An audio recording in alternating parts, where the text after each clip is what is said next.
How's it going, everybody? This is Tabo Drabo. Hope you're having another great day, and welcome back to another video. Alright, it's time for another top 5 video, and for this one, I'm going to be focusing specifically on the Driver franchise, the Driver video game franchise, and what I think are the worst games and also the best games in the franchises. Now, I am a huge fan of the Driver franchise. I have all of their console games from the PlayStations 1, 2, and 3, and of course there are a few other games in the franchise that were released for the PC and also a few other consoles as well, but I'm just going to be focusing specifically on the 5 console games that were released for the franchise. I'm going to be ranking them from the worst all the way to the very best. Now, this is just my personal rankings. I know everybody that might be a fan of the Driver franchise and have all 5 of these games might rank them a little differently, but again, this is just my personal opinion on what I think is my least favorite game of the franchise and also what I think is the best game in the franchise. So let's go ahead and get right into this top 5 and see which one of these games ends up being my favorite. So we're going to start with number 5, and for those that remember seeing my bad game review on this game earlier this year, you probably knew right away that this was coming. It is Driver 3, which was released all the way back in 2004. Now, if you don't remember from watching my bad game review on this game earlier this year, the story picks up right from where Driver 2 left off. You play as John Tanner, and obviously you go to places like Miami along with a couple places internationally in Europe as well, and you're trying to stop a guy named Charles Jericho who ends up killing his own boss, Solomon Kane, to take over as the reins of his own criminal underworld. And so you're basically trying to stop him before he causes a whole bunch of problems in Miami along with the other 2 destinations that you're going at. Now again, like I said before, this game is just awfully bad. It's probably the worst game of the entire franchise and probably one of the very worst video games I have in my collection. As I've mentioned before, the graphics and the AI in this game are completely bad. The story also feels a little bit off as well at times, and even some of the new features in which you get out of your car and also start shooting at bad guys as well, it just didn't feel like a normal Driver game. Not only that, as I mentioned before, this game was rushed out before Grand Theft Auto San Andreas. They obviously knew exactly what kind of sales and reception GTA San Andreas was going to get, and so they were trying to rush this out before that game was released, and because of it, the game looked like it was only half finished, and as a result, there were a lot of accusations as well in which Atari was literally paying PlayStation and Xbox reviewers to try to get this game a positive review of the game. Obviously, as I said before, there were no claims to really prove that, but still, it provided a really bad look for the publishers of this game. And again, everything else in between, this is just an awful game nonetheless. I only played it once, and that was back in June of last year. I did complete the entire game, but I had to complete it past midnight because it was such a hard game to play, and really, it's going to be a while before I play this game soon. I mean, literally, I love the Driver franchise, but this is the only one of the console games in the franchise in which I truly do not like. Driver 3 ends up at the very bottom of my countdown. We're going to move on to number 4 on this list. Now, I did feel like potentially putting this a spot higher, however, I ended up putting it where it is on this list for a few reasons, and I'll tell you a little bit why. It is called Driver 2. Now, this was a game that was a part of my Holland Games video back in August of 2021. It was the last remaining game in the Driver franchise that I had not gotten up until that point, so I'm glad I got that because I remember playing this as a kid. I didn't make it very far, but I was able to make it through the entire game this time around. However, it took me a couple days for me to be able to do that. The synopsis of this game is that you are John Tanner again, and this time you have a partner in crime named Tobias Jones, and you're trying to stop Solomon Kane and Charles Jericho, and also trying to solve the mystery of a secret partnership that's going on between those two, their gang, along with a secret criminal gang in Rio de Janeiro, which rumors say may not even exist. So obviously you're trying to solve that mystery while also trying to stop all the bad guys that are working for both Kane and Jericho in their way. Now again, I was thinking about putting this a little bit higher on my list, but the reason why I put it at number 4 obviously is that number 1, you'll be lucky to go through an entire mission of this game without having to stop multiple times to check the map to see exactly where you're going. I mean, without it, it is really hard to be able to accomplish this game, especially with the small amount of time that you have to complete your particular mission. Not only that, it's also in 2 discs, so obviously because of the game being so long for its time, and especially for the console in itself, you know, they had to put it into 2 games. I don't really like that. I would personally prefer for it to be the entire game. Plus, if they were going to make it this long, they would have made the PlayStation 2 version of it, because this game was obviously released a month after the PlayStation 2 came out back in November of 2000, and so I really felt like that there should have been a PlayStation 2 version of this as well. Not only that, the graphics are a little bit outdated by its time, obviously, since it was released in late November of 2000, and of course it also had that new feature in which you got out of your car and walked around a little bit. It didn't have that feature in which you shot people yet, but still, I mean, it was an okay addition, but it just didn't make it feel like that I was really enjoying the game that much. Still, I really did enjoy the background music music that was played during that game, along with the story in itself. I felt like it was really unique as well for its time, and because of that, I do feel like that those were a couple things that could have made this game a little higher in my countdown, but unfortunately those other factors, as I have mentioned as well, that's the reason why it is number 4 instead, because I felt like that new feature, along with a few other features along with the graphics and the controls and some of that stuff, I just felt like that it was really what was keeping me from really enjoying this game a lot more. My number 3 favorite game in the Driver franchise, it happens to be the very first one, is called Driver. Now of course this game was released back in June of 1999 with then publisher GT Interactive, and of course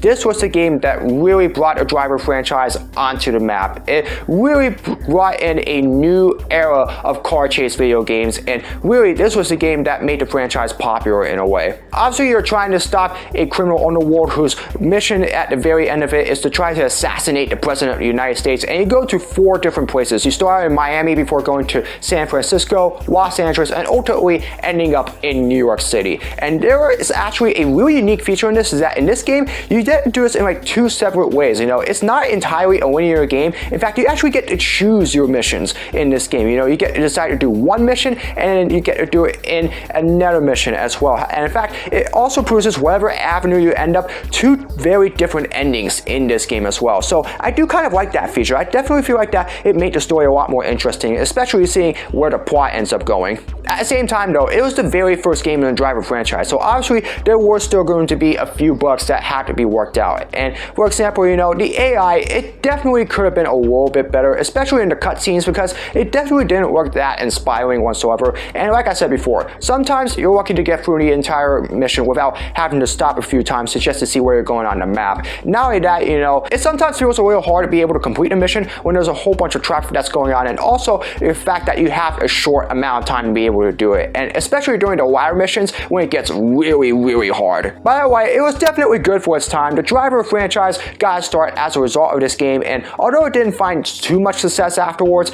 this was still the game that really brought the franchise on the map. I'm really surprised though that it didn't lead to helping GT Interactive really stay on board, because even though this game was a success reception-wise, it wasn't sales-wise. As a result, that was what caused GT Interactive to go underwater, and for that company, along with Reflections and the entire franchise, to ultimately be purchased by Atari, which obviously took control of the franchise up until the very next game, which I'll talk about in a little bit. But still, it was a really good start, and if it wasn't for those couple of features that made it a little less inspiring, I definitely feel like this would have been at least number 2. But either way, it is number 3 here in this top 5. We'll move on now to number 2 on this list, and this was a game that I had as a kid that I really used to enjoy a lot, but I didn't get it again until 2018 after I left it when I moved out numerous amount of times. So I'm happy that I had this game again for a while, and I still enjoy it to this one. You'll probably be surprised by this. It is Driver Parallel Lines. Now this was a game that was released back in March of 2006, and it's really interesting because it takes place in 2 eras. You actually start out in 1978, and then after a few years in prison, you end up in 2006, in which the story continues there. And the entire game takes place in New York City, so you're not going to multiple destinations as you were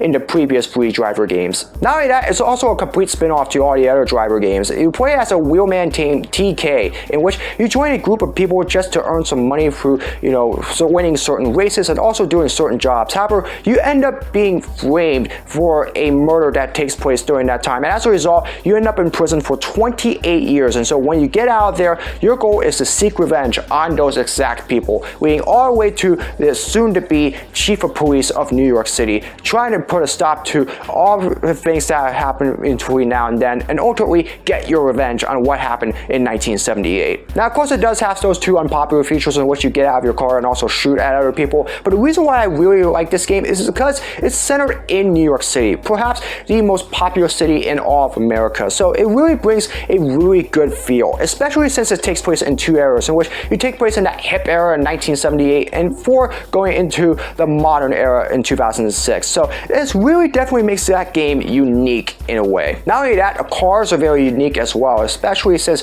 you know, you're going from one era to another, and some of those cars from the 1978 era also reappear in the 2006 era as well. And the stories as well with each of the characters, it evolves over time as well throughout the game. So it really makes the game more personal as well, especially when it comes to the plot being trying to get your revenge on those certain people that you were helping out back in 1978. So the game really evolves in a way. And yeah, I definitely feel like that it was a very good game for its time. I know it's not well received by many today, day, but the reason why I really enjoyed this game is because of those reasons. And not only that, it feels a lot easier the more times that you play it, and because of that, I just really personally enjoyed this game. I feel like it's more underrated in a sense. So yeah, you're kind of surprised that it's high on my list, but the reason why I have it at number 2 is because of that New York feel. And although it was a spin-off, it definitely was enjoyable in my opinion. Alright, finally, my number 1 favorite game in the Driver franchise is the last console game that was released for the franchise to date, all the way back in 2011 for the PlayStation 3, but still, it is one of my personal favorite games for the PlayStation 3.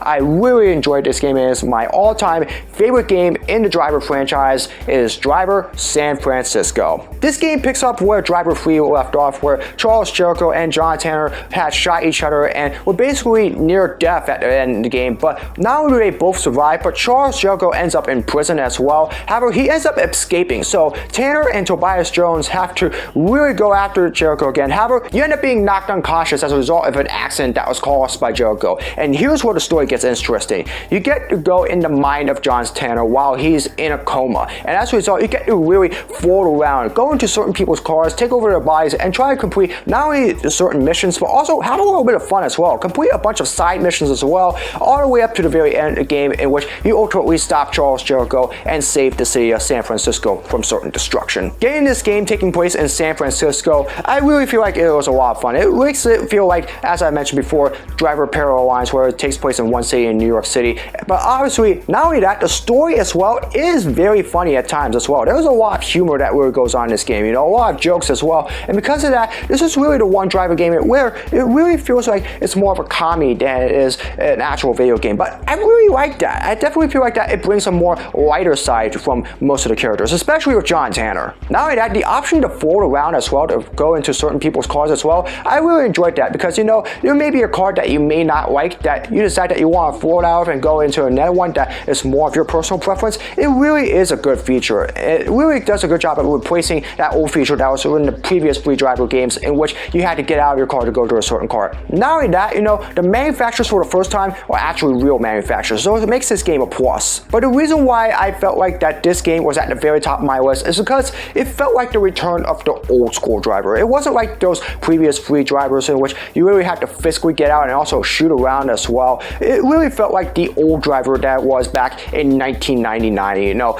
Just to have that feel again, it made that game so much more enjoyable to play for. And as a result, it was what briefly brought this franchise back to life. And again, combine that with all the cool features as well, ability to even purchase your own cars, even complete a whole bunch of side missions, and really just have a whole lot of fun as well. And man, it was really such a great game. And really, it's a shame that it is the last console game that was released for the Driver franchise today. I really thought there would be another one that would come after this, but this was the last one that was released up to this point. I really do hope that Ubisoft, along with Reflections, brings the franchise back, because this was such a great game as well. And I definitely felt like I would have enjoyed seeing exactly what would have happened next. But if not, hey man, this was such a great game to really bring the franchise out. And really, the fact that it was in San Francisco and just everything else as well, and I just had to put Driver San Francisco at the very top of my list. It was such a great game, and I really couldn't think of a better way to really put a cap on the Driver franchise. And that's gonna do it for my countdown for all of the console games in the Driver franchise, from the worst